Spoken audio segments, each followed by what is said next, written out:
Good afternoon and thanks for joining us. I'm Cece Gaines. We're following developing news out of Eagan, where a police officer is in the hospital after a serious multi-vehicle crash this morning.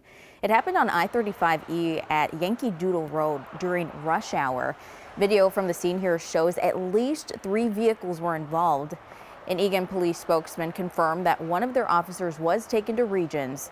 As of this afternoon, officials couldn't give any more details, but the Minnesota State Patrol is taking the lead on the incident. Well, turning to the Capitol, Minnesota nurses' fight for better staffing is taking center stage there today. The proposed Keeping Nurses at the Bedside Act is making its way through the Capitol. Supporters hope it will get more nurses into hospitals and keep them there. This bill would create committees of nurses and hospital managers that work together to create staffing plans on a hospital by hospital, unit by unit basis. The staffing plan also includes a maximum limit on the number of patients that one nurse should safely care for.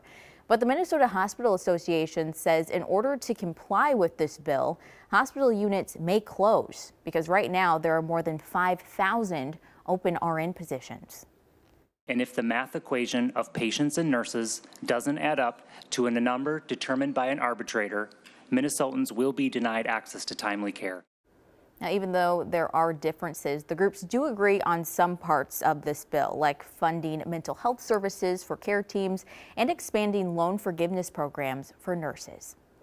Well, St. Paul-based Ecolab is investing $2 million into a new beautification project. The city is working with the company to convert the concrete plaza between Ecolab's headquarters, the Landmark Center, and the Ham Building into a community green space. The new park should open by early next year. All right, if you're a country music fan, listen up. 8-time Grammy Award winner Carrie Underwood is making a stop here in Minnesota this summer. She's been added to Treasure Island's 2023 Summer Concert Series on Friday, July 21st. She'll be performing at the Treasure Island Amphitheater along with Jason Aldean, Trampled by Turtles, and others. I'm sure that'll be one great show. All right, let's talk things over to meteorologist Ben Derry. We really can't complain about the weather when the sun's out. Yeah, the only complaint I have is it's almost too bright, Cece. When you have the sun outside, bright white snow on the ground, it really lights up your face. So I should have grabbed some sunglasses outside. But regardless, you're right, it is a sunny day today.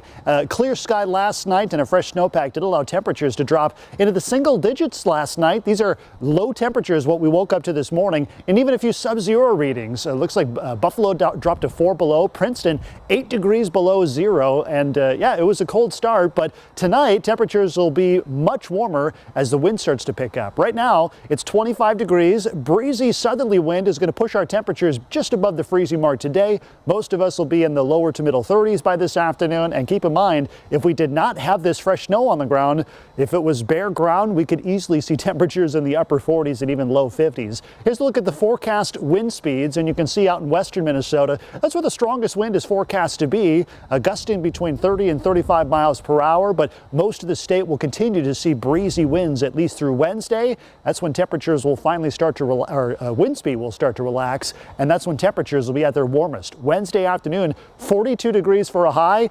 Likely seeing the high temperature on Thursday in the morning hours with falling temps throughout the day, and that's our next weather system, which is going to give us a little rain-snow combo. Rain turning over to snow on Thursday. A couple inches of slushy accumulation are possible. All that before we turn much cooler, looking at highs in the mid-20s Friday and Saturday. It looks like temperatures will remain well below average through next weekend. Cece? Oh, the snow just doesn't want to leave. That No. may dampen some St. Patrick's Day plans. Yeah, might a little bit. You're right. All right, thanks, Ben.